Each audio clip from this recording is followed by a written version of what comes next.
Okay, good evening and welcome everyone to the last event in our migration program. Let me first make our land acknowledgement. This place where we gather tonight is in the traditional and treaty territory of the Mississauga and the Chippewa nations. We offer our gratitude to the First Peoples for their care and teaching about our earth and our relations. May we honor these teachings.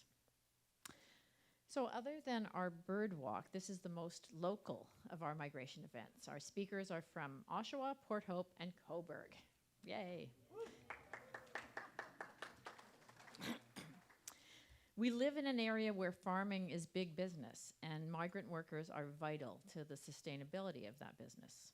Tonight, we're lucky to have with us three very well-versed experts on that subject. The first is Stephanie Mayel, who is a PhD candidate at U of T's Department of Anthropology. Stephanie has been conducting health research with migrant agricultural workers in Canada and in rural Jamaica since 2014. She is also a member of the federal and provincial Migrant Workers Health Project expert panel that coordinates and communicates on the various issues that impact migrant workers excuse me, across governments. Excuse me. Joining her are Bessie Hodder and Megan Bota of Cobourg's Horizons of Friendship, which has undertaken an outreach program to support the health, legal, and social status of migrant workers here in Northumberland County. So here's how tonight will work. Correct me if I'm wrong, but I think Stephanie is going to start with a presentation, at which point she'll pass the mics over to Bessie and Megan, who will speak about their work. Then the three of them will engage in a discussion, and then we'll open the floor, or they will open the floor for questions. So let me now introduce Stephanie Mayel.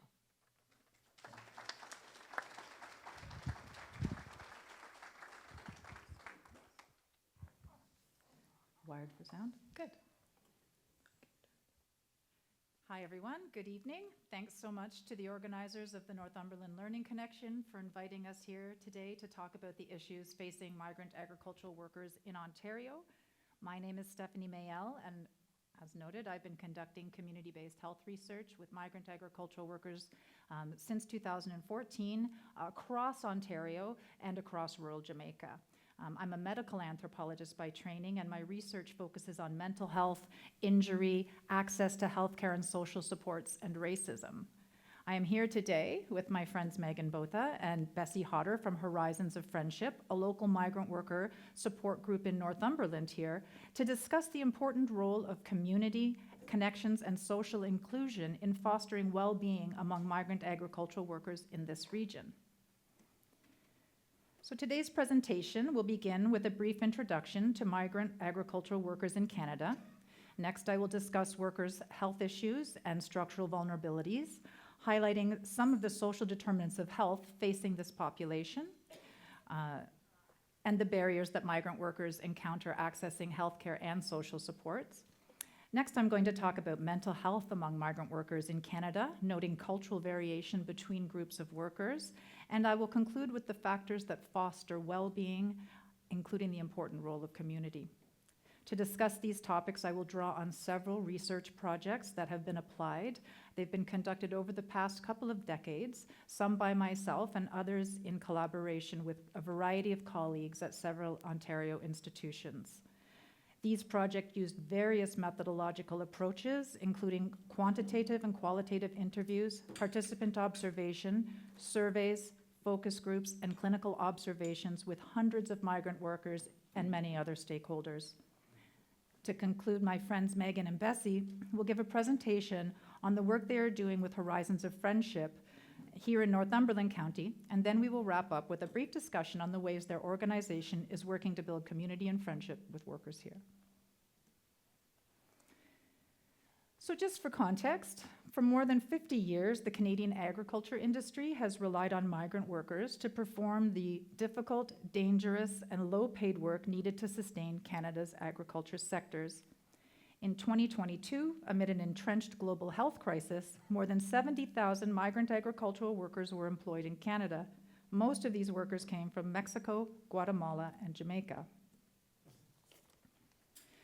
Canadian employers can hire migrant workers under one of 4 streams of the Temporary Foreign Worker Program. The largest and longest standing is the Seasonal Agricultural Worker Program, or what I'll call tonight as the SOP. Over the past 50 plus years, the number of SOP workers employed in Canada has steadily increased, and the program is now an entrenched feature of the Canadian agricultural sector.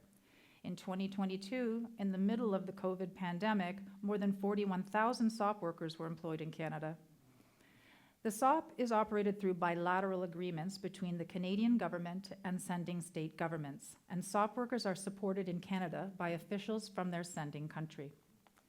Seasonal by nature, the length of annual SOP contracts cannot exceed 8 months of the hiring year, and all SOP workers must return home by mid-December of the hiring year. Over recent years, an increasing number of migrant workers have been employed under the other 3 streams listed here. Under these streams, employment contracts are longer and can last up to 2 years, but these workers are not supported by officials from their home countries while they're in Canada. So it's notable that farming ranks among one of Canada's most dangerous occupations, both in terms of fatal and non-fatal work-related injuries. Research studies demonstrate that migrant workers in Canada face numerous occupational health and safety hazards, including strenuous workdays, inadequate rest, exposure to dangerous pesticides and other chemicals without adequate or any protective clothing or masks, lack of health and safety information or training, exposure to intense sunlight and heat, exposure to various airborne dusts and animal-borne diseases, and hazardous conditions causing work-related injuries. All agricultural workers in Ontario, migrant or resident, are excluded from the Labour Relations Act, meaning they do not have the right to join a labour union and collectively bargain. Migrant workers in particular are excluded from several components of the Provincial Employment Standards Act, including hours of work, daily, weekly, and biweekly rest periods, statutory holidays, overtime pay. All of this makes them especially vulnerable to exploitation and injury. Migrant workers are covered by Ontario's Occupational Health and Safety Act, but face many barriers accessing their rights. So furthermore, the structural components of Canada's Temporary Foreign Worker Program make it difficult for workers to protect their health and exercise their rights. For example, workers' temporary immigration status and work permit are tied to a single employer who can fire and deport them without notice or a grievance process. Reemployment in subsequent years requires workers be called back by a previous employer under the naming system or receive positive employer evaluations.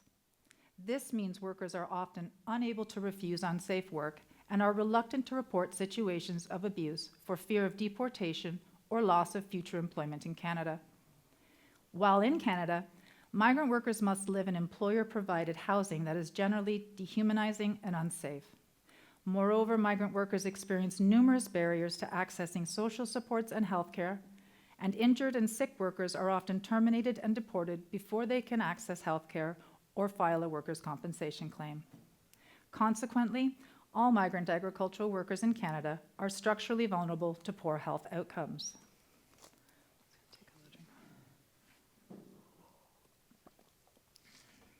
So migrant workers must pass a medical exam in their home country as a prerequisite of participating in the program, and therefore most workers arrive healthy to Canada.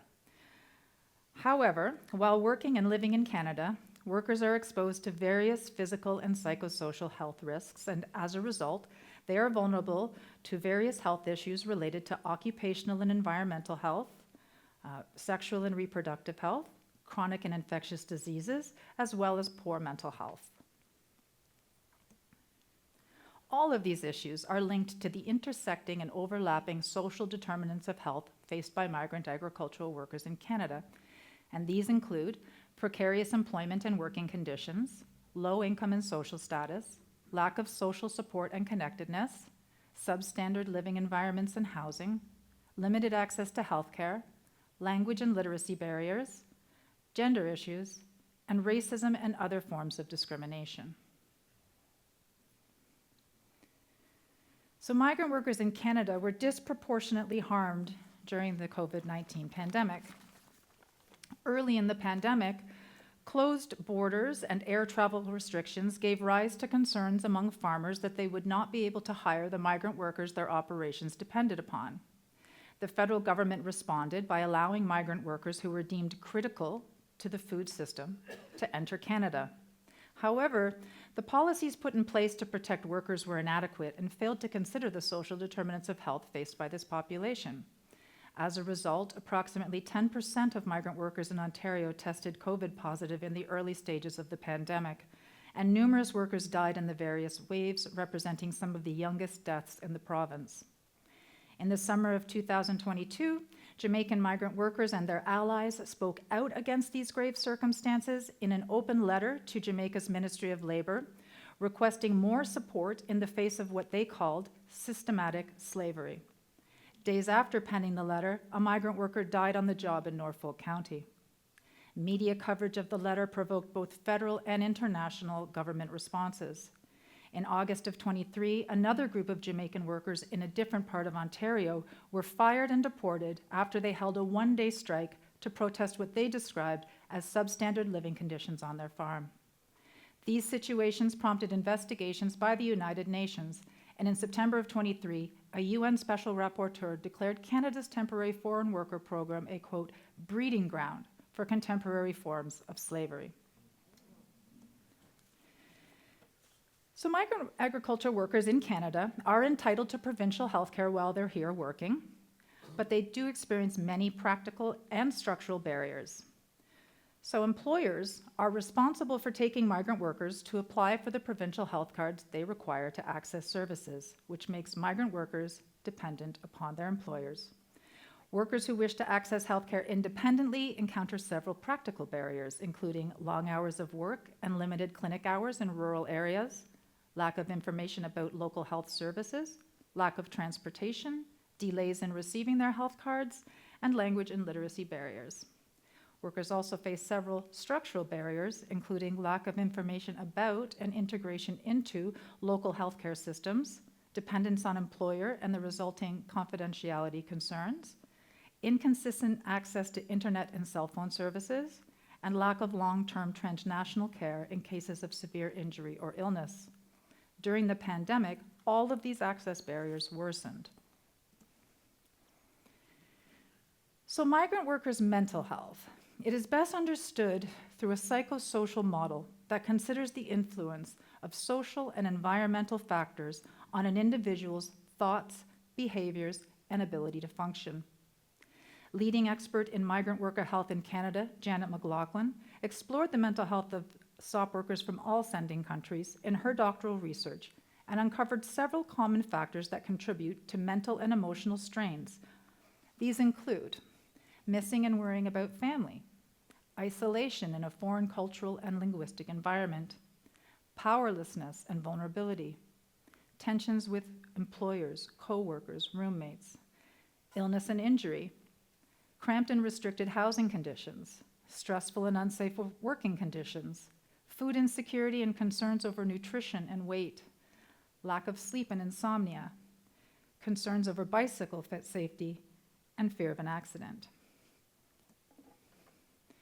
So as an anthropologist, I point out that culture plays a significant role in shaping how people feel and think about their mental health, and in any given culture, there are a variety of ways to communicate psychological distress.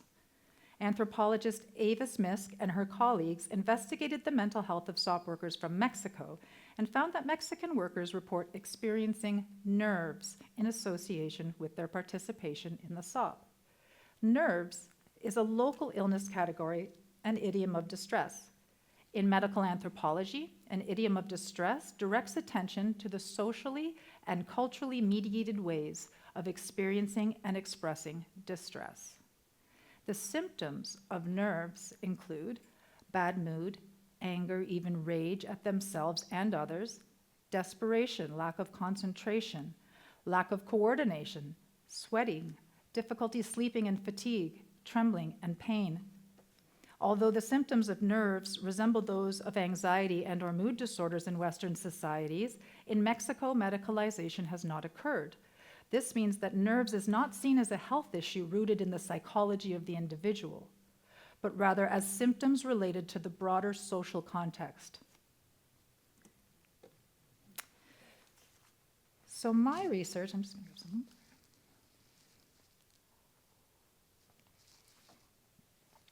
In 2015, I conducted ethnographic fieldwork for my master's research in 3 regions of southern Ontario that host the large numbers of Caribbean SOP workers, so Durham Region, Niagara Region, and Norfolk County.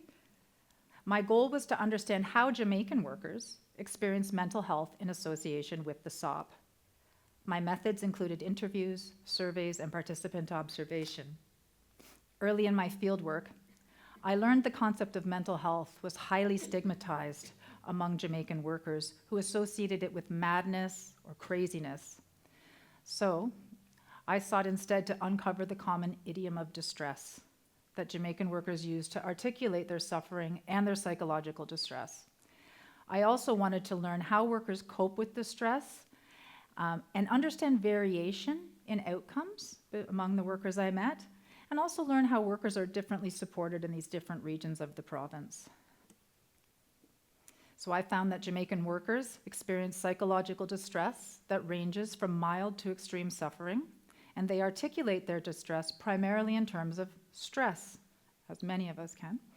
I identified numerous factors in my research associated with psychological distress, and I organized them into 5 categories, themes. So family, work environments and SOP relations, living conditions and social isolation, racism and social exclusion, and injury and illness. I also found that when workers talked to me about their stress, they often drew analogies between historic and modern slavery under the SOP. In this way, Jamaican workers experience their employment under the SOP in uniquely distressing ways.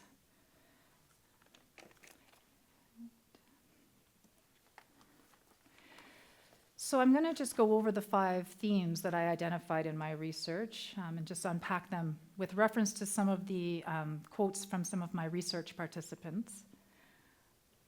So the desire to provide their families with a better life back home is the main reason Jamaican workers choose farm work in Canada.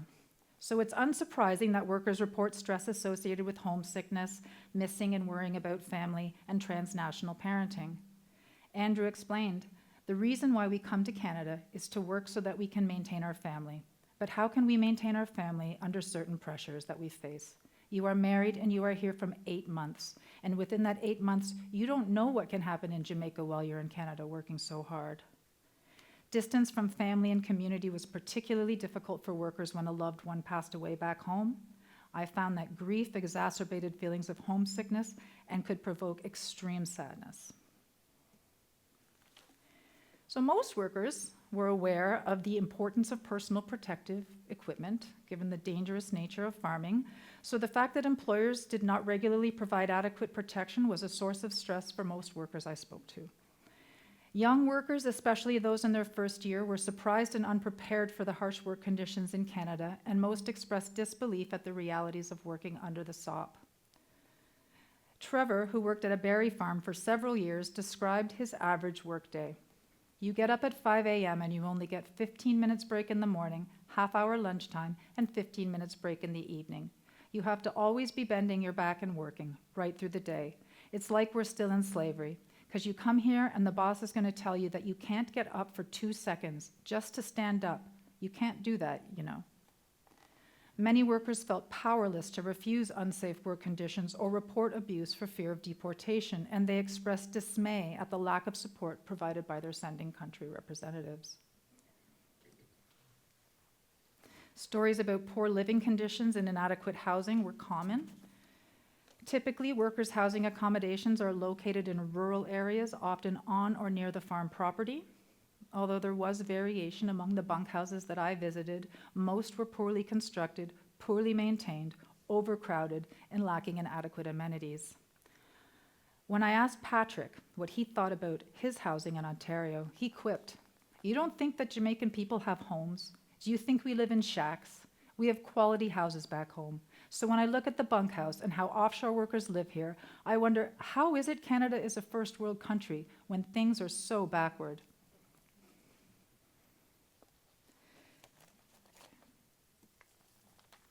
Racism and social exclusion in rural Ontario communities were major sources of stress for Jamaican workers. Most workers told me they believe their poor treatment in Canada is directly connected to their blackness. Many workers I met in all regions lamented the rude treatment they receive in the community, particularly in retail environments. One survey I spoke to told me, "We know you have racists here in Canada and that people don't like black people. When we go into downtown, it's obvious. The cashiers at the grocery store won't even look up at you, but if it's a white person, they say hello and they smile. I've seen it many times." I too have seen it many times.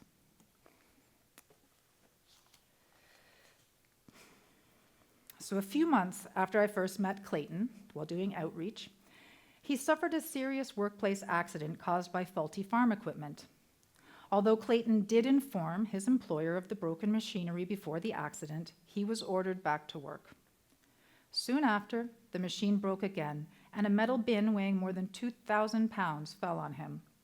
Despite severe injuries to his back, neck, and entire left side of his body, Ontario's Workers' Compensation Board only granted Clayton 3 days of pay to recover. As the weeks progressed with little physical improvement, Clayton was unable to do the modified work duties he was assigned. 4 weeks after the accident, he told me, "I'm here now, depressed and distressed. One side of my body's not working right. My kids go to bed without enough food. I'm stressed out, can't sleep because I'm worrying about my kids, while the WSIB people are sitting back in chairs saying, 'Okay, that's just another black guy. He can go away and die.'" So in a phone call from Jamaica the following year, in 2016, more than 14 months after the accident, Clayton told me, "I left Jamaica a worker, but I came home as a patient. Injured workers are those guys who suffer a lot. Now I can't feed my children, and nobody cares. What kind of a system is this? This is a slavery system that breaks bodies." So, in terms of understanding variation in workers' experiences of stress, I identified 2 factors that operate as buffering variables against some of the factors that elicit psychological distress. And that is workers' access to social support and connection here, and individual personalities and dispositions. So in Canada, in Ontario, social support is often provided through churches, social support networks, but the availability of these groups varies greatly by provincial region.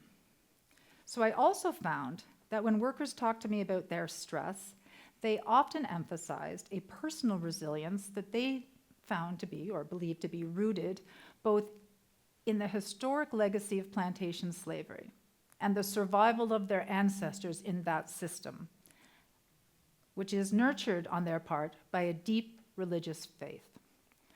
So notably though, in cases of injury, illness, or extreme abuse, neither of these factors are very protective to individuals' mental health.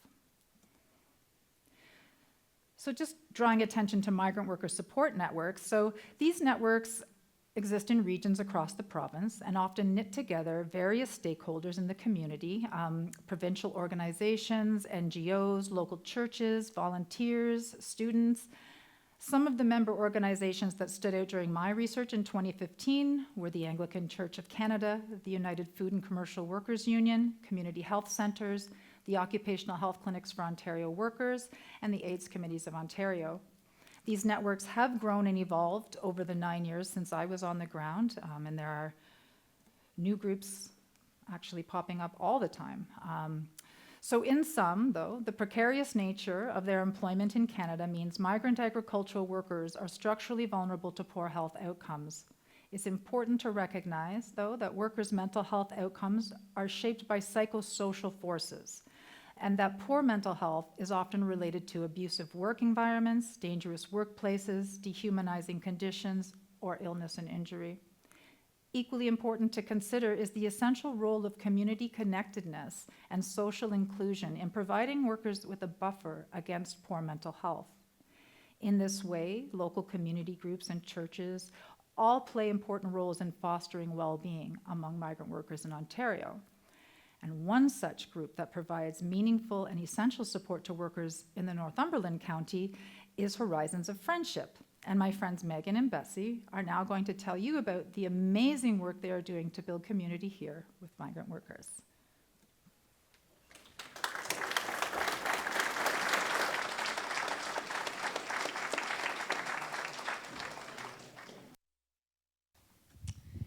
First, thank you so much, Steph, for the introduction and for giving us such great context to the structural vulnerabilities that migrant workers can face when they come and work here in Ontario. We'd also like to extend our thanks to the Northumberland Learning Connection for inviting us to speak today. Bessie and I are always excited to share about the work we do. Community is so important, so we're very happy to be here for those that are listening. To start, I'd like to introduce our small but mighty team at Horizons of Friendship. So Rodrigo is our executive director, originally from Guadalajara, Mexico. Obviously vital, or else we wouldn't be here.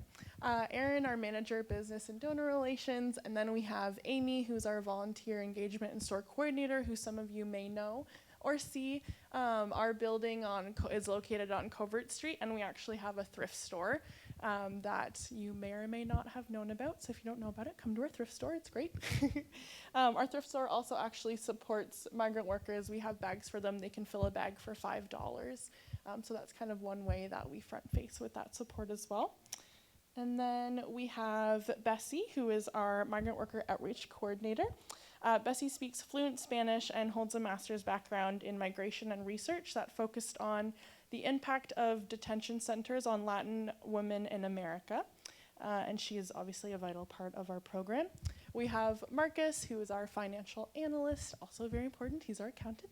And then we have myself, my name's Megan. I'm the manager, community engagement and partnerships at Horizons.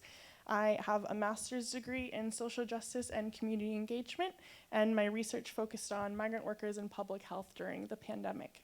So it's my responsibility to report on project achievements to donors and fundraise and update our amazing project partners. So to give you a little bit more of a background and a context to Horizons of Friendship, we are a international development organization that was started in 1973. We're committed to promoting social justice and sustainable development in Central America and Mexico. So we're a grassroots organization, which means we work hand in hand with partners in the countries that we support. So these partners are already established organizations in the communities. We provide these partners with financial and technical support that empowers local people to lead projects, address the needs that are facing in their own communities. So in a sense, we do not dictate where the money should be allocated to, as we see our project partners as experts in the communities that they are living in. So currently, some of our development projects in Central America and Mexico have various themes. We are providing in-home water access to communities in Costa Rica. We're supporting survivors of sexual abuse living in government-run shelters in Guatemala. And we're also supplying traditional midwives with tools and education needed to improve the quality of care. We're providing communities in El Salvador with education on response protocols for natural disasters and flooding when they occur, as well as supporting adults and youth with disabilities. We are promoting food security and nutrition in Mexico and Panama. And then the project that we are excited to speak to you about today, local to Northumberland County, is our Migrant Worker Outreach Program, a program that currently supports over 150 migrant workers and farmers who come to work on local farms every year in order to provide Canada with the food that we eat today. So I will pass it over to Bessie. Thank you. So hello everyone, my name is Bessie and I'm the Migrant Program and Community Engagement Coordinator at Horizons. And as Megan said, working with 150 migrant workers in over 12 farms in the area. When working on the farms here in Ontario, migrant workers face many barriers to support. And because migrant labor is so important for our agriculture sector, we have a program that aims to remove these barriers and offers support not only to the workers, but to the employers as well. So my role is to make sure that the migrant workers in our community can access these resources that are available to them. And we have workers in our community arriving from Mexico, Jamaica, Guatemala, and Trinidad and Tobago. So the Migrant Worker Program is aimed at increasing access to various forms of social, legal, and well-being support while decreasing the financial stressors throughout the season. We do this through a variety of programs and services. So first we partner with the Northumberland Legal Clinic and the Northumberland Health Clinic, and we provide critical access to health and free legal support. Last year, one staff member from the legal clinic would travel with me to farms about every 2 weeks or so, and we would provide information ranging from CPP applications, WSIB claims, or any other legal matters in general. With our health clinics, we have a nurse that is available through appointment after the working hours, and she has many years of experience with migrant worker-related injuries. We also have our welcome kits that are filled with necessities such as food and information written in both Spanish and English on health and safety issues and other important information such as who to call in case of emergencies. These welcome kits help alleviate any financial stressors that workers may face upon arrival. And after some feedback in 2023, I went to the farms, and after the end of the season, I was like, oh, what can our program do? How can we be better? They had mentioned that it would be very great to have the welcome bags right away. So when workers arrive in Ontario, oftentimes they don't have a bank account set up yet, or they need time to set it up.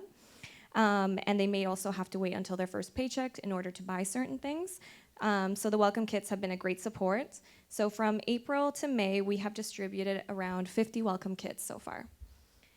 We've provided information on worker rights and safety through fun workshops and information pamphlets. In 2023, we partnered with Occupational Health Clinics for Ontario Workers, also known as OCOW, to provide informational workshops on health and safety in the workplace.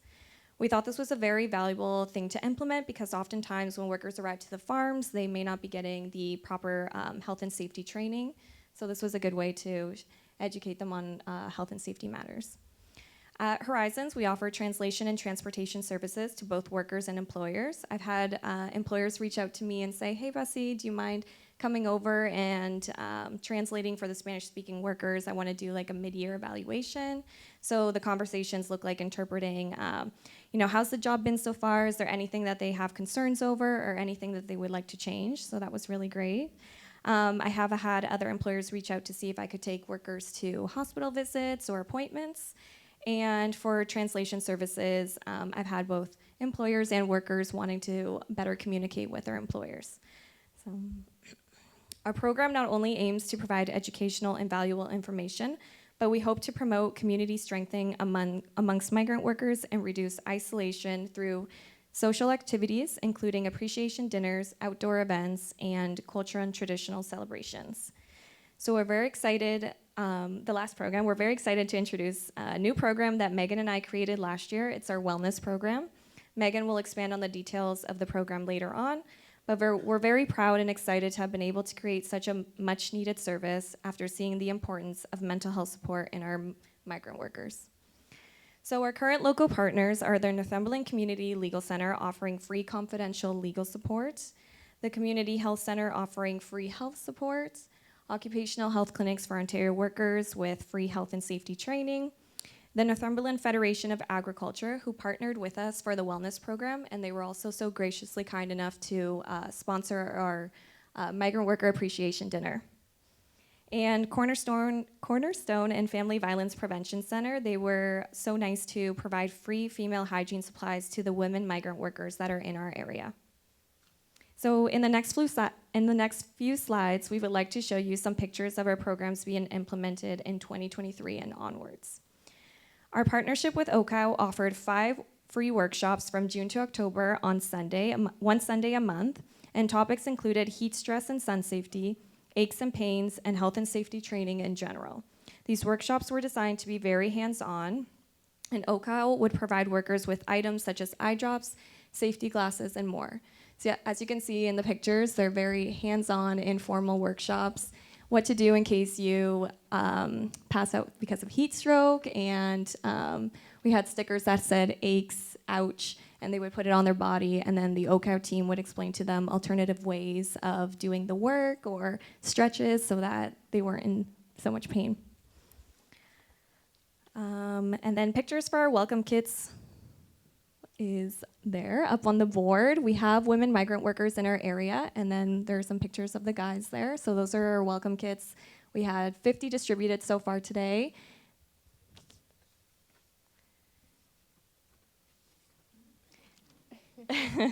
In 2023, we took 50 workers to a Toronto Blue Jays game during Canada Day weekend, and everyone had an amazing time. It was such a memorable day because Megan and I and our volunteer Taylor, we were just roaming the streets of Toronto, and yeah, we're not city people. We're from Port Hope and Cobourg, so they were kind of telling us it was like 20 Jamaican men, 20 Mexican men, and they're like, "Where are we going?" We're like, "We don't know. We're in Toronto." So we took them to go see the Toronto sign, and they had such a great time. And I think I can speak for both Megan and I when I say that when they have their phones out taking pictures and video chatting and like showing their families, it's really nice that we're able to let them experience something other than working, and they can enjoy, you know, a day in Toronto. Some of them had never been there before, so it was a very memorable day. After our workshops concluded, we had some free time to enjoy the Cobourg beach and surrounding shops. As Megan mentioned, we do have a thrift store, so a lot of the guys like going to visit the thrift stores and the Blue Box. We even had a big soccer game, Jamaica versus Mexico, with the title of MVP going to someone from Guatemala. So talk about multicultural. No, that's okay. And one of our biggest events in 2023 was our Appreciation Barbecue, and the celebration of Mexican Independence Day. We had Mexican food that was catered, and attendance was the Mexican consulate, the Jamaican liaison. We had a representative from the Ottawa Embassy. We had Rosa, who's our wellness counselor. We had members from the NFA, and we had around 50 workers and employers come out. So now I will pass it back over to Megan to talk about our wellness program. All right, so Bessie and I are always extremely excited to share about this program that we're very proud of. So in 2023, we partnered with the Farmer Wellness Program, which was initially created to support the Ontario Federation of Agriculture, or OFA, members in Northumberland County and their families through providing them with 4 counseling sessions at no cost. Being a farmer is considered one of the most stressful occupations, with a study from the University of Guelph in 2016 finding 35% of farmers met classifications of depression, 58% of anxiety, and 45% experience extremely high levels of stress. As Steph mentioned, migrant workers face many factors that can lead to emotional stress and anxiety on top of the stressors they face while working on the farms, stressors that are very similar to stressors of employers with intersecting factors.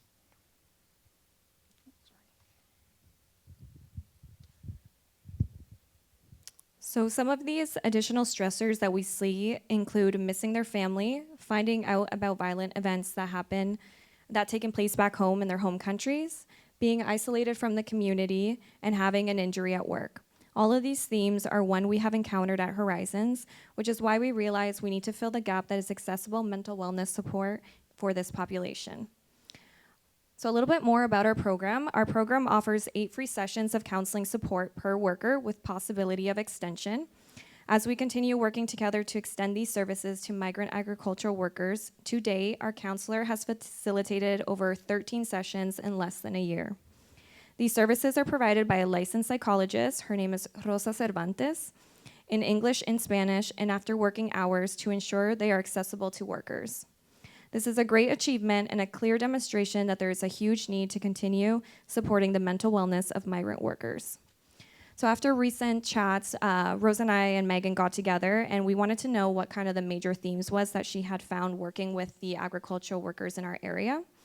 And one case kind of stood out for us. Which was actually a kind of a success story that we just learned about. So there was one individual that was in his first year on the farms program, and he was here on a 2-year contract, and he was feeling very homesick. So this was extremely hard for him to navigate, and because he was here throughout the winter, when a majority of our workers go home in October, we were able to extend that support past the 8 free sessions. So he's been working with Rosa ongoing. And him and Rosa, through his sessions, worked on communicating and feeling confident enough to talk about how he was feeling, and one day expressed that to his employer to see if there was anything that they could do about that. And so he did, and he talked to his employer, and he just kind of mentioned how he was missing home and it was weighing really heavy on him. And his employer worked out a way where every 6 months he was able to return back home. And if at any point in time he needed to go back home before the 6 months, he was able to do so as long as he paid for his way there and back. So this worker was obviously over the moon, and he currently is back in his home country and is excited to be coming back to work soon. So this was why we created a program like this, because it's needed, and talking about how you're feeling and your needs are so important. And it's just important to note that a conversation like that might seem small to some.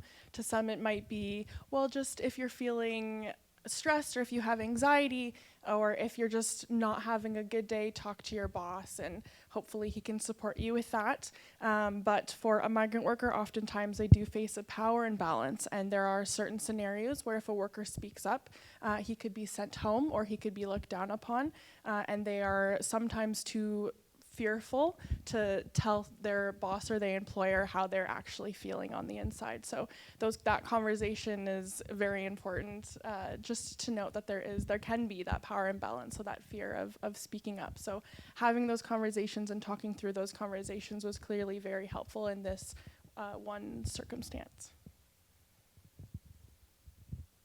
All right, so for our 2024 and 2025 upcoming programs, we would like to continue with our free legal and health support, and we're also extending this year to free tax support with help from the Help Center in Cobourg.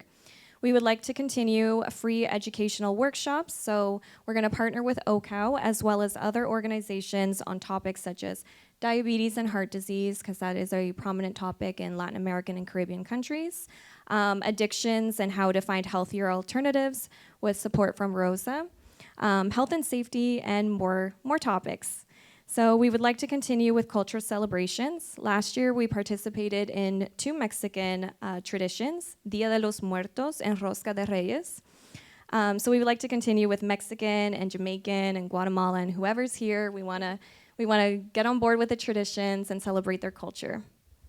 And lastly, Horizons would love to participate in knowledge exchanges. We're very thankful for Steph, who has taught us so much already about migrant workers, and we would like to continue to learn from others who are experts in this field. And I want to leave you all with some testimonies from some of our workers.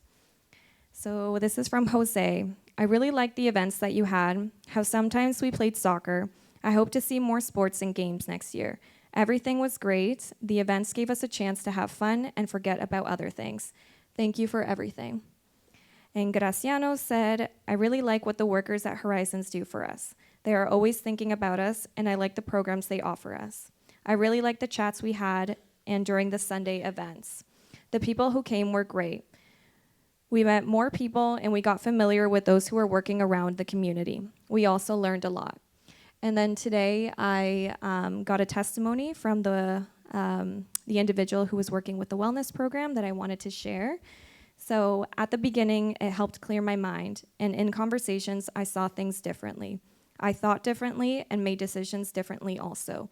It helped me not feel so alone because I was able to talk to someone, express my feelings, talk to someone about the problems one has, and find solutions to those problems. It helped me as a person. If you have the opportunity, take advantage of it so that you don't give up and you can return to your country, so that you can express what you're feeling and what you need to your bosses. That if you are sick, you can tell them. So thank you so much for listening to our program. I will pass it off to Steph for some questions.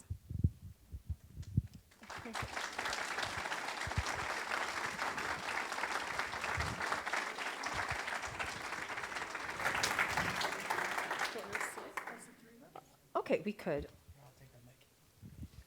Oh, they'll use the wired ones. Okay. Thank you so much, Megan and Bessie, for telling us all about the inspiring and fabulous work you're doing here in Northumberland. Horizons truly is an exemplar of community building in all of the country, not just in Ontario. The work being done in this region is so inspirational and could be very instructive to many others. So we'll dive into specifically what's happening here in this region now. I've just prepared a few questions that we'll discuss, and then we'll open the floor up to others. So I guess the first question, ladies, is In terms of this local community here and the workers that you're working with and connected to and have relationship and friendships with, does you. Okay. Hello. What are the most common issues facing migrant workers here in Northumberland County? Hello. Okay. Okay. So from my visits to the farms, I would say that there are a couple of themes that pop up. One of them being missing family and home. I think that would be one of the major themes. A lot of the times when I go into farms, the workers are talking to me about how they're missing their kids and their wives and home. So that's definitely a major issue facing migrant workers, is how to deal with that. Being isolated in the farms, most of the time, a lot of the workers don't have transportation to get off the farms. We actually have a couple who it's just them on the farm. There's no other workers with them, just them by themselves. So when there's also a language barrier, they can't talk to their employers because they speak Spanish. It can be it can be very isolating. So I would say isolation. And then I've had some conversations where a lot of workers do kind of experience racism/ignorant comments. I had a conversation with a worker a couple weeks ago of how he was in No Frills doing his grocery shopping, and there were comments made about how their houses in Jamaica may not be that great, and Jamaica's kind of poor, and just like these differences between Jamaica and Canada, which is, again, very ignorant. And it really upset him because they're talking about his home country, and yeah. And then I would say the fourth one that Rosa found was in the women workers, is that they get very distraught and emotional thinking about their families, because usually when a man leaves home to go to work, this is seen as more common, and gender roles is another topic in itself, but in those countries, the men leaving to go to work is seen as common, and it's kind of like their duty to do so. So when the women have to do it, they see it as abandoning their family, abandoning their children. So that was very hard for them to navigate. But yeah, I would say that those are some kind of the main themes that pop up. I would also add one being lack of access to resources if they are not provided to them. So I think one benefit of being in a smaller community is that we do have farmers who are supportive of their workers and want to be able to provide them with the best resources possible. But we also do see the fact that some employers, if, for example, they can't fill out a form for a health card, or sometimes the workers aren't provided with resources to them, and if they're not provided them, then they can't access them, or they tend not to get them from other sources. So I would think that is another barrier that we see for sure. When are things like doing our taxes. I mean, I don't know, you are all probably very versed in taxes. For me, I struggle with doing my taxes. I need support to do my taxes as a Canadian citizen, but as a migrant agricultural worker, you're here it's a whole different ballgame. You're here, you're not a Canadian citizen, you're not a permanent resident. And often for employers as well, that can be overwhelming. They don't know who to turn to. They don't know how to support the workers in things like doing their taxes. And if they're not aware, oftentimes they don't have supports either to do that. So it's just a lack of access to knowledge and information sharing when they're here can also be seen as a barrier as well. Great. So in the service provision that you're engaged in, and you're doing a lot of work on the ground in event organizing, lots of different aspects of the supports that you're providing, what kind of challenges do you encounter in providing that kind of support to workers here in Northumberland? So I would say one of the challenges would be forming healthy relationships with employers. We're actually very gracious that we have a lot of employers that are involved with Horizons and that support their workers. But oftentimes there's times where I don't get a text back, or I may not be allowed on the farm. So just trying to build really healthy, engaging relationships with them is a bit of a challenge. And this is mainly because one of our main priorities is to have that relationship with them, and to show that we're here to not only support their workers, but we're here to support them as well. We want employers to know that Horizons is here for their workers, and we invite them to all of our events, and we want them to know what resources we're handing out to them, what information is given. We want there to be full transparency with workers. So I would say just kind of breaking that little small bridge at first, and just being like, hey, like, rebuilding it and saying, we're here to help. We want to be there for you and for your workers.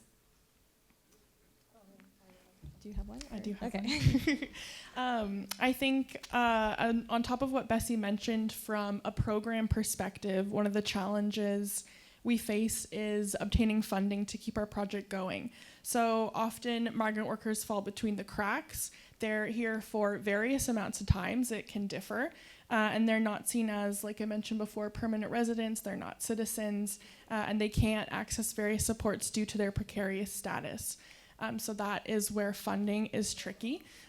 For example, our application to Trillium, which is the government funding, was unsuccessful. As I quote, our organization did not sufficiently demonstrate that it had a purpose, presence, and reputation for delivering programs and services with direct community benefit in Ontario. And our request for, thank you. We thought the same. Outrageous. And our request for funding from the town of Cobourg was also unsuccessful, as unfortunately they did not see how our program directly benefited the town. So just in that... We thought the same. We thought the same too. So just in that sense, migrant workers are our neighbors. They are our friends. They participate in church events. They shop at local stores in Cobourg. They are vital to our agriculture employers to help them. Farming is so hard, to help them with farming and to help them deliver that food. They pay into Canadian taxes just like everybody else. And without them, we wouldn't be able to feed our families. And Canada would actually have to look elsewhere for fresh fruits and fresh vegetables. So yet these vital members of our community, to some, are not seen as having a direct local benefit. So this is a challenge that, with perseverance and with raising more awareness about their importance, we are hopeful to overcome. Yeah, I have a couple more. Sure. Yeah. So another challenge, which is a little bit on the lighter note, is just transportation. So, for example, for our appreciation barbecue that we had last year, between Megan, myself, her mom, her dad, and her brother, we did around like 4 to 5, maybe 6 trips each back and forth to the event. I actually spent that whole entire day driving and was not present at the event. So although we are... Bessie drives a Fiat. Yeah, I drive a Fiat too. That. So my Fiat with like a bunch of Jamaican and Mexican workers, we look great. But so we did 4 to 5 trips each. So transportation can be a bit of a challenge. We might be a mighty team, but we are very small. So we're always looking for volunteers or anyone that can help out in that aspect. And then 2 more challenges are from our wellness program that we just recently created. So the one challenge is getting men and women to speak out about their mental health. So for a lot of these countries, the topic of mental health is almost kind of non-existent, / they don't really want to talk about it. So this is a bit of a barrier to, for us, because there is a big like machismo culture in Mexico. So they don't really address their mental health. And as Steph mentioned earlier in the presentation, the Jamaican workers, they see it as their stress. So there is a little bit of a stigma when it comes to mental health. So we're trying to kind of overcome that challenge and have people participate more in the program.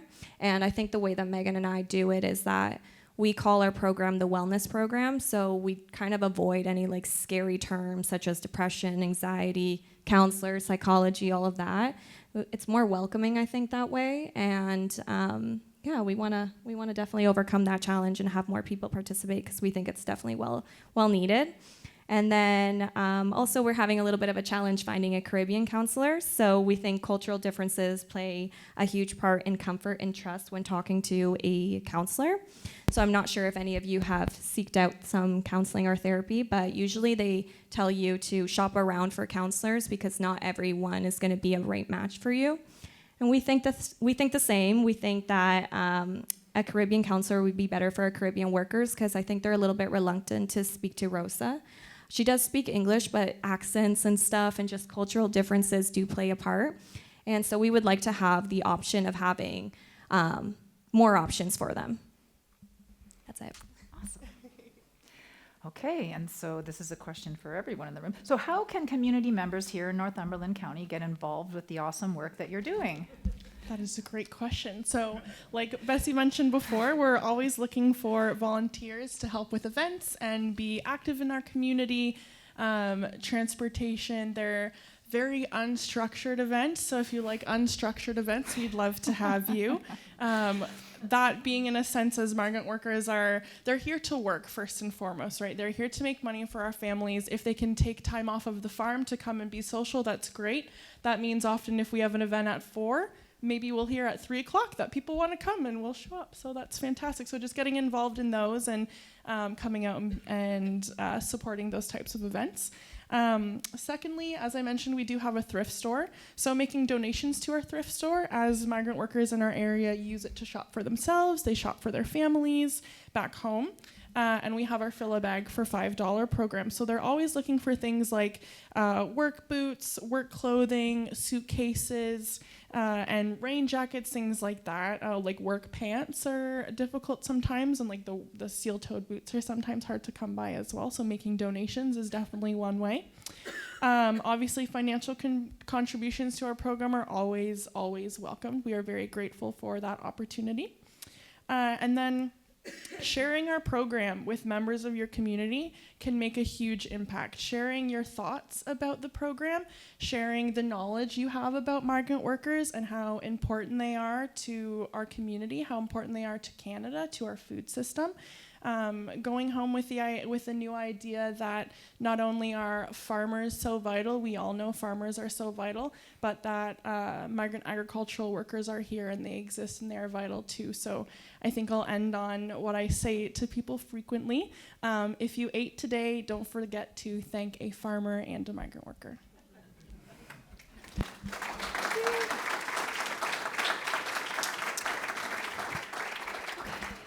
Okay, does anybody have any questions for us? Okay, yes. Okay, go for it. I'd like to get a better picture of the migrant workers, where they live. Do they live in bunkhouses? Do they live on houses on the farms? Do they live somewhere where they're collected and bused to the farms? How close are they to town? Great question. So migrant workers often live on the farm in employer-provided housing. So that could look like various things, to bunkhouses, to trailers, to homes. The employers are provided with standards for those homes. Often they can be maybe a little bit more precarious standards, but they are often on the outskirts of town, so sometimes they'll have vans, or the employer will provide them with a van or a bus or car that they can use maybe once a week to drive into town, to do their groceries, and then to drive back. Some of the employers are great and let them take the cars and the vans to our events, which is super helpful to us, but they are definitely a lot more in the rural areas, for sure. Yeah, we have farms stretching all the way from like Wesleyville, Port Hope, all the way to Grafton, to Campbellford, down that way. So it's a big drive. There are more farms in the area, but Bessie is one person, and I support when I can. So we're trying to branch out more as well. You're good. I'm good? Yep. Thank you. You know, I mean, when you're dealing with stressed farmers, I can imagine that the last thing they want is for you to come onto the farm and speak to the workers. What's going on there? I mean, how are you dealing with this? For us to be able to have a presence on farm? Well, I'm assuming that there's some farmers who don't want you.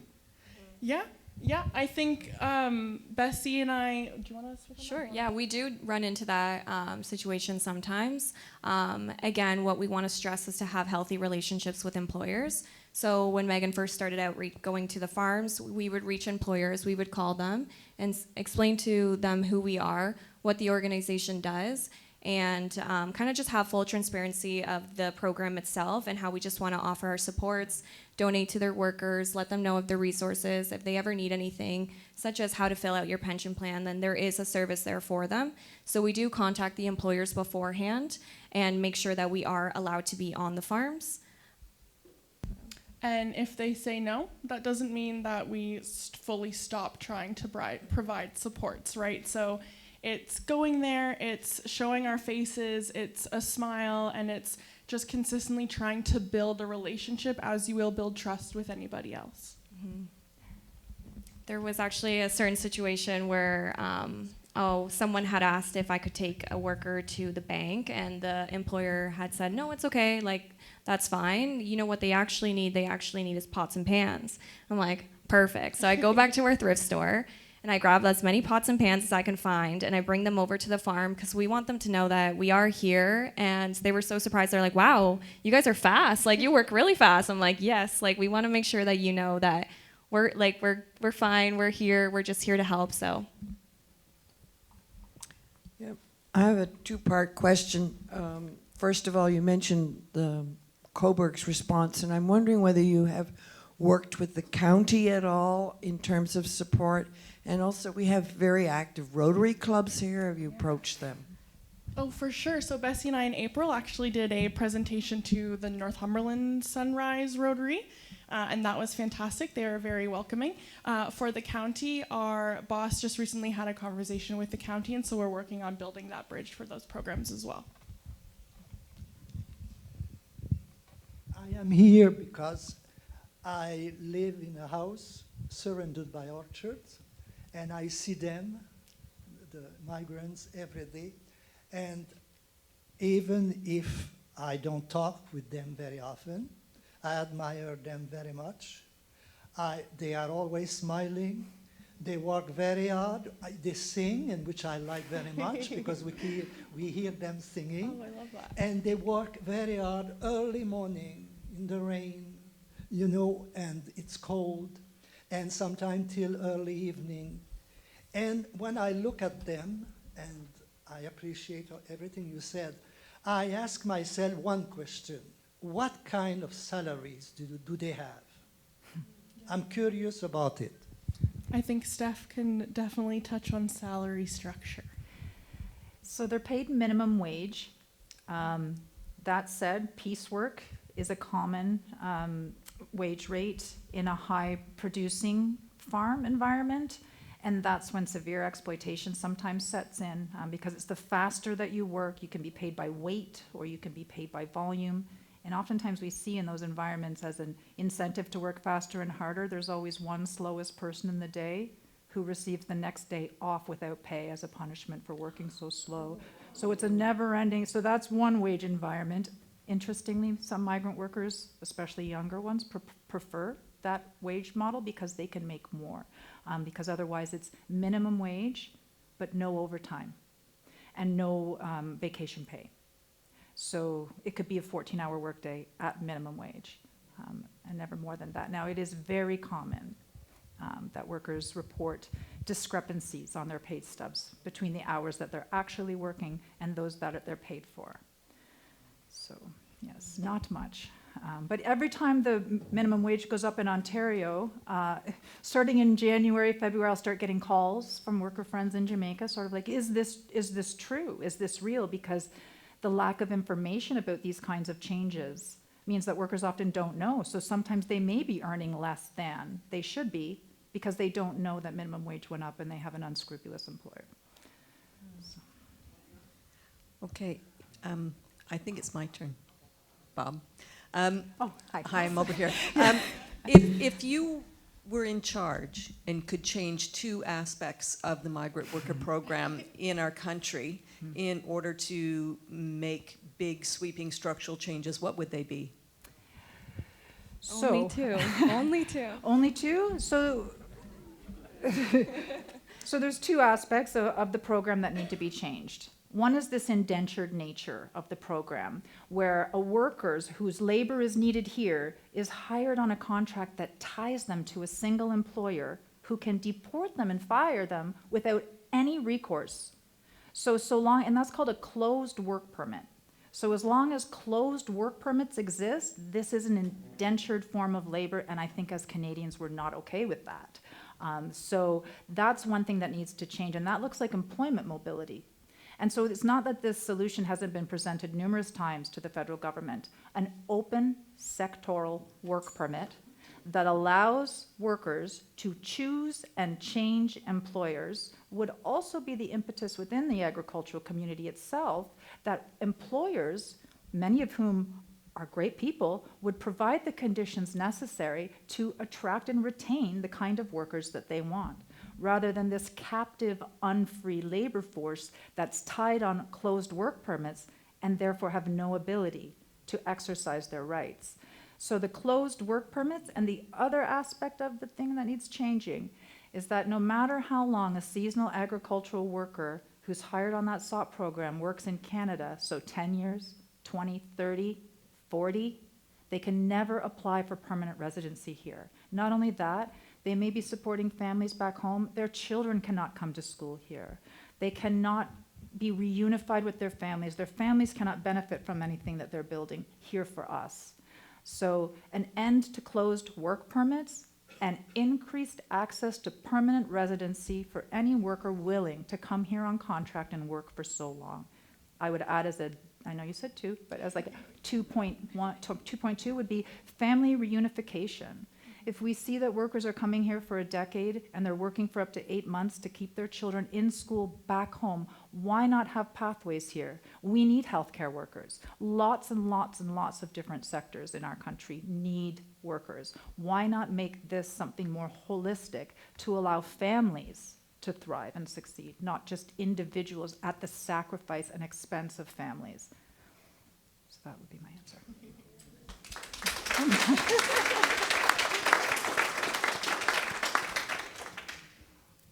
Hi, I really, really want to thank you. This has been so eye-opening.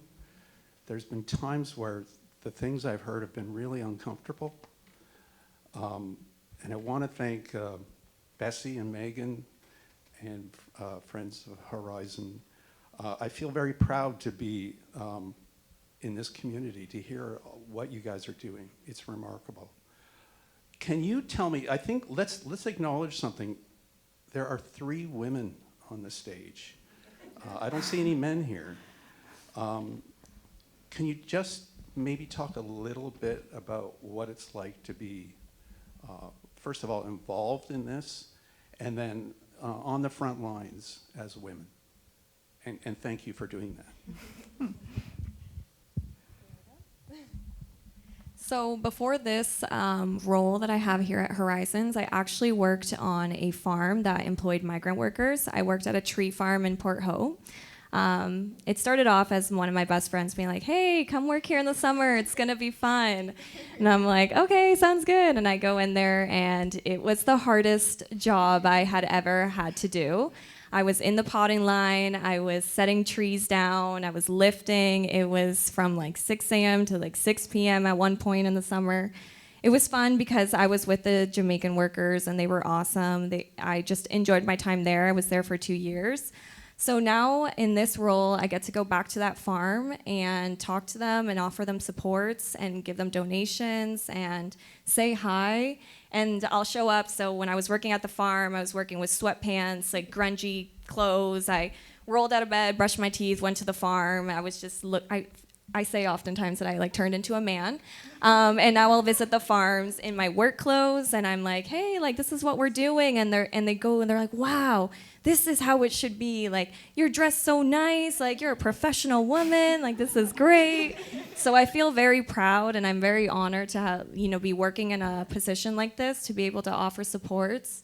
The guys are very, very gracious, and they love Horizons. They love knowing that they can come and talk to us. And the Mexican workers, I feel like, are also very comfortable knowing that I can speak Spanish to them and they can have someone there. So I feel great doing it. So yeah, and I think from like a more womanhood perspective, I think Bessie and I do our best to try and meet the workers with compassion and first try and develop a friendship. I think that's one of the most important things that we can try and do. We obviously try and have the best mindset we can, meeting these folks where they are. And it takes a long time to develop friendships and develop trust as well. So I think that's one aspect that could be beneficial. I'm not sure, I am not a man, so I'm not sure how that trust can be reciprocated with a man or how long that builds. But I think sometimes they're often a little bit more inclined to be able to share things with us because we take a great responsibility in whatever it is that they would like to share in protecting that and holding space for them. I think it's also a pro when we go to the farms and the employers see us and they're like, oh, it's just two girls coming in. That's not harmful. And we're like, yes, we aren't. We're nice. We're here. Be our friend. And also the workers have, like Megan said, formed friendship with us. So last year we actually had a couple of Jamaican workers invite us over for dinner. They cooked us jerk chicken and oxtail and all the good stuff. So it's been great. That's great. Okay, I think I'm next. I'm Amy Burnham of Burnham Family Farm Market. We actually employ 4 to 6 workers from Mexico through the SOP program. I want to thank Bessie and Megan for all their work, and they do support our farm quite a bit and our workers, and I know that our workers and our farm have a good relationship with Horizons, and we wouldn't be able to do what we're doing without you. Thank you, Steph, for your presentation. I got to admit, it's hard to hear those things, but I know it's very important to hear those. It's just, I know sometimes it's changed, but I know when our family first got into this, I was hesitant to tell people that we were doing this because of that sort of connotation of slavery. So it's, I think there is so much to be done in the guidelines of these programs, and I'm curious to know, other than talking to groups like this, what sort of advocating towards change. And I just want to point out about the housing question. When we apply for these contracts, our housing has to be approved by the health unit before the LMIA is approved. So again, we hear that our housing is very nice compared to some other situations. But again, it's like maybe the change needs to happen with why are these other homes being approved? Like maybe they shouldn't be. And I don't know what's happening, or if approval is happening for something and then maybe they're not there. I don't know. But but again, so I want to ask Steph, what other things are you doing to? Sure. I'll just, before you Yeah. answer, I did have a great conversation with your dad once, and he mentioned that he doesn't like the term bad apples, because we do know there are great employers out there too, but we also know that unfortunately, if we don't share the negatives, we won't get that structural change that we want. So there are employers that treat their workers really, really well, but that's the unfortunate aspect, is without sharing the negatives, you don't have that real push for the structural change. But yeah, sorry, just wanted to mention it before the policy. No worries. So in terms of housing, as you know, you have to have your housing approved. So anyone hiring workers has to have their housing approved by the Public Health Department, which is looking for things like numbers of beds, numbers of burners and stoves and toilets and things like that. What's needed, because there is such a wide range of housing, really huge. I mean, there's some really awesome brand new bunkhouses being built in Norfolk County where workers are given their own bedroom with air conditioning that none of them will use, doors that close, lockable dressers. So what happened during the pandemic is there became discussion about housing and the need for a national standard, and to alleviate pressure of oversight and compliance from public health units, which during the pandemic were overburdened with various other responsibilities. So just an anecdotal story about what the Public Health Board will do for housing. So I had a group of workers call me in distress. They said, we're having some workers transfer into our housing. The boss has just brought in some makeshift beds that have crowded the area and has given us some used bedding. And a day later, there's bed bugs. And now we're scratching. And these were bunk beds made out of 2x4s maybe 2 feet between each other, many, many people living in a very small area. But more importantly, this was a bunkhouse that was a converted barn. And the inside walls were pressboard that were very old and very dried out, but lots of little crevices. Bedbugs love crevices. Multi-generational bedbugs happened in this bunkhouse over the year. The public health department could not do anything. They do not carry infectious diseases, and we're not in the mandate. So the problem is that there are no housing guidelines, and then there's no compliance to strengthen guidelines that would ensure that workers arriving at any farm would be confident that they'd be in good housing. Because again, workers are hired oftentimes, they don't know where they're going to arrive. Maybe they could arrive in a great bunkhouse, oftentimes not. So what the public health departments can do in each region is limited. Definitely there's traction on if the water is brown. That will get some immediate reply. Drinking water. Many times I've seen workers who are cooking foods in kitchens that have pesticide buckets stored under their food processing area. And I mean, that's not singularly anecdotal. I've seen that in a variety of housing. So again, I would say the range is huge, and that calls for this national housing standard. So the government put out a call for that. Many of the academics that I collaborate with on the expert working group and other stakeholders, including community groups and NGOs. I mean, to say we put forward, ours is public facing and it's on the website, but I think it's like a 42-page list of recommendations. Like, no adult should be asked to sleep in a bunk bed. That's just like, let's be dignified in how we ask people to live here for 8 months. And so a variety of recommendations were there, and in response, the government kind of said, like, we heard you. Here's a summary of the things that we heard. During the pandemic, the Government of Canada earmarked millions of dollars for employers to make housing and work environments more safe.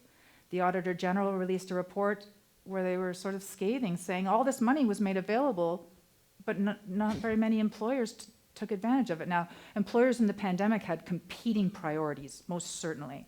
And that then calls for maybe someone else to be tasked with the concern over workers, instead of adding that on to the plate of employers who during the pandemic were dealing with so many different stresses. And so in terms of advocacy, there are a lot of researchers such as myself and academics who work hand in hand with service providers, so organizations like community health centers and others who are on the ground working, as well as advocacy groups. So a few notable ones are Justicia for Migrant Workers, the Migrant Workers Alliance for Change, and these are groups that include workers themselves and give workers the ability to speak for themselves and articulate their concerns. And so regularly we participate in consultations with the federal governments, because this program is really needing changes at the federal level. And also sending country governments at times. We've provided recommendations and collaborations.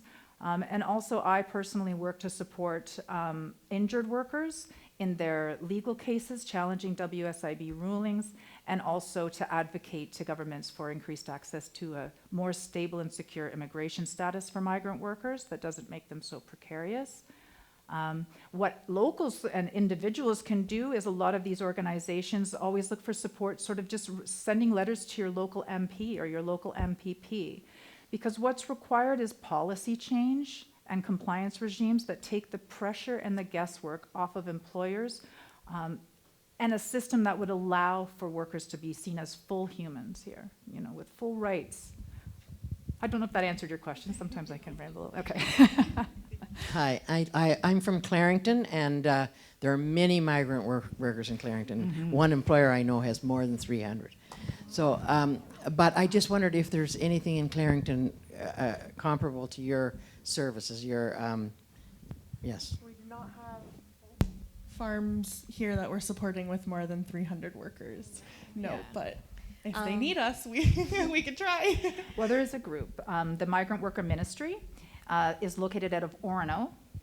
So, out of Orono, yeah. I used to be part of the Durham Region Migrant Worker Support Group. And so we used to work in the Clarington region, primarily around, like, there's wreckers and there's greenhouses, you've got Algoma and all of the different.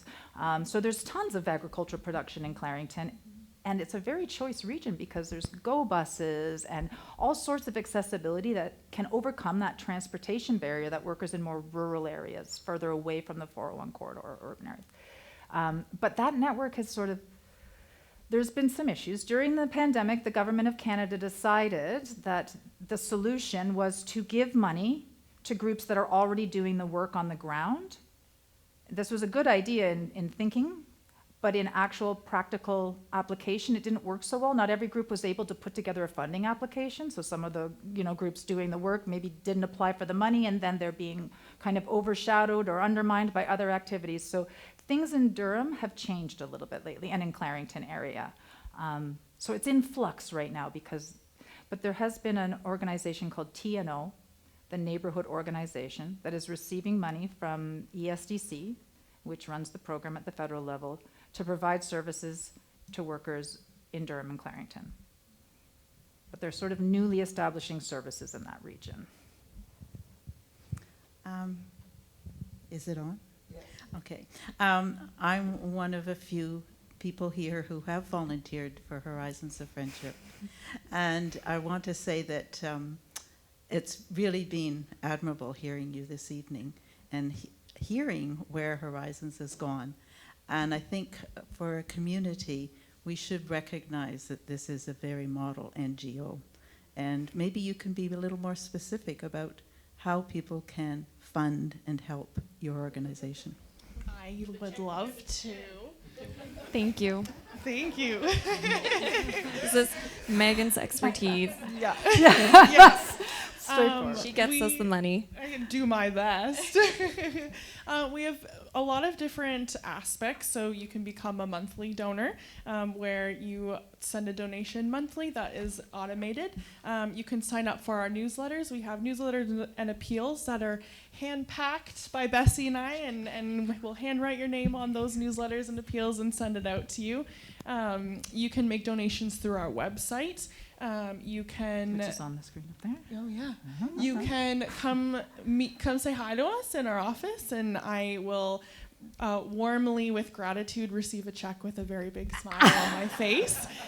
So there are definitely many different variations of forms of donations, whether that be monthly or one-time donations or program-specific donations. I'd love to chat about more of our programs, and if one draws at your heartstrings, then there are also, you can specify where your donations will like to go to as well. So that's what I would say.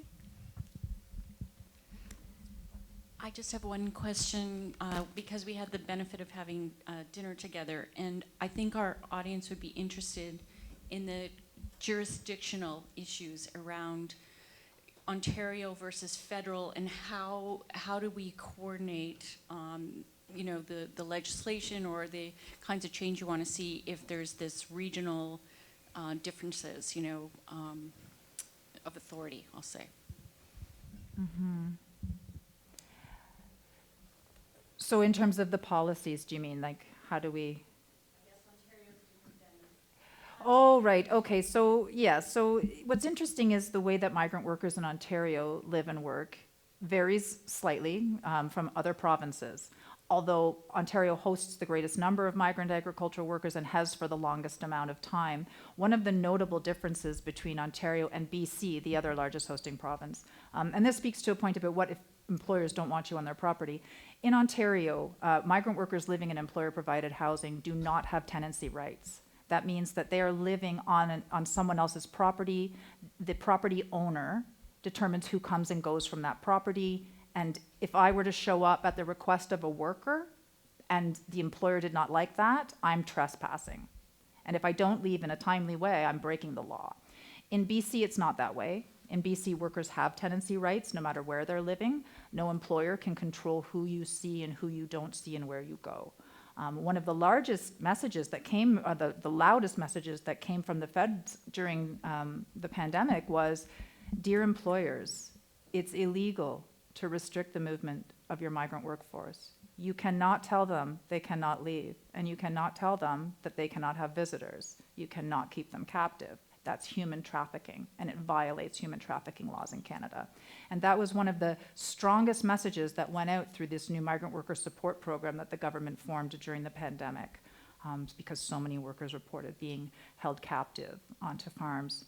And we call among my academic colleagues, we talk about jurisdictional football. when we're trying to meet with policymakers and we get the province at the table and we say, here are the issues, what can we do? And it's like, that's not us, that's not us, that's not us, that's not us.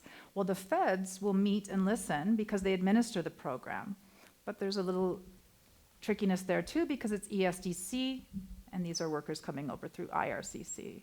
So of course, as long as you can always point the finger at someone else for being responsible for the problem that you've clearly illuminated with evidence-based research, we get this back and forth.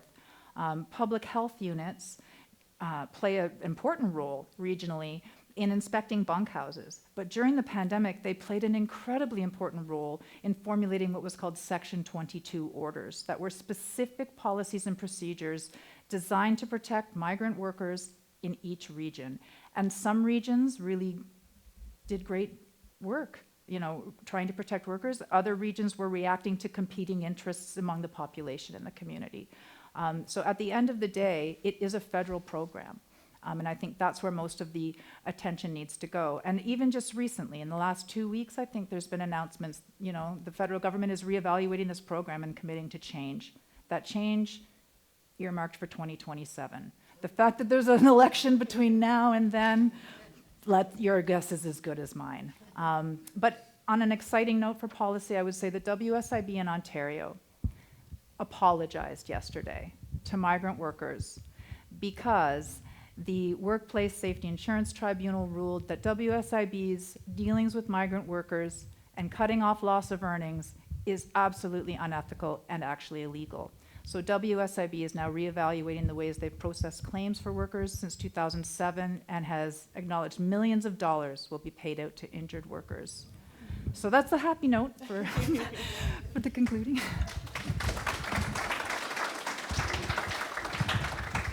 Okay, I think we're gonna stop Yep. here because It's late. it's late and you've done an amazing job of answering your questions. But I would just like to offer, there's something I thought that we could perhaps do as an organization. David Piccini is our MPP and Minister of Immigration. He's been here. He supports this organization. He lives in this community when he's not in Toronto at Queen's Park. I have all of your email addresses because we keep lists. So I have been told by him that, you know, Trillium is out there. Apply for grants. And it saddens me to hear that you were turned down. So I have an idea that I will write a letter as chair of the NLC and tell him about this presentation and say, we, the group of people who attended this excellent presentation, very much support the giving of a Trillium grant to Horizons of Friendship and see if that has any impact. Do you agree? Okay. Thank you. Watch your email. I'll get that done. Okay, so just a couple of words of thanks to Stephanie, Bessie, and Megan for educating us on the issues impacting migrant workers in our community and helping us understand how we can support what you do in support of these people. It was a fantastic presentation. Thank you so much. Okay. I'd just like to add that this was a really meaningful way to wrap up our program on migration. We started in North Africa with Doug Saunders, and we ended up right here in Northumberland County. So thank you for that. Okay. Two more points. Before you go, so you've seen the slides about upcoming events. The next one is what we call a pop-up. It's on Thursday, June 20th, right here in the Columbus Center. In the last 2 years, we've done pretty heavy geopolitical topics for our summer pop-ups. We had David Frum, we had Guy Saint-Jacques, so we thought maybe you'd like a change. And we will be presenting a well-known master gardener whose name is Helen Battersby. She's got deep expertise in Canadian gardening, and she's going to tailor her remarks to our local growing climate. And because this is NLC, we'll also ask her to touch on the impact of climate change and how the victory garden concept is being revitalized in modern times to battle inflation. So tickets are already on sale on the website. We think it's going to sell out, so get them early. It's only in person. There won't be a recording. And lastly, we're very excited about our fall program, Space, Light Years, and Dark Matter. Our program committee is putting the finishing touches on the schedule, and it looks just amazing, including luminaries such as Canada's first astronaut, Marc Garneau, and cosmologist Katie Mack. Look her up. Amazing. So thank you again for supporting NLC this year. Many of you are connectors, and you help us keep the lights on. Thank you again from all of us, and thank you.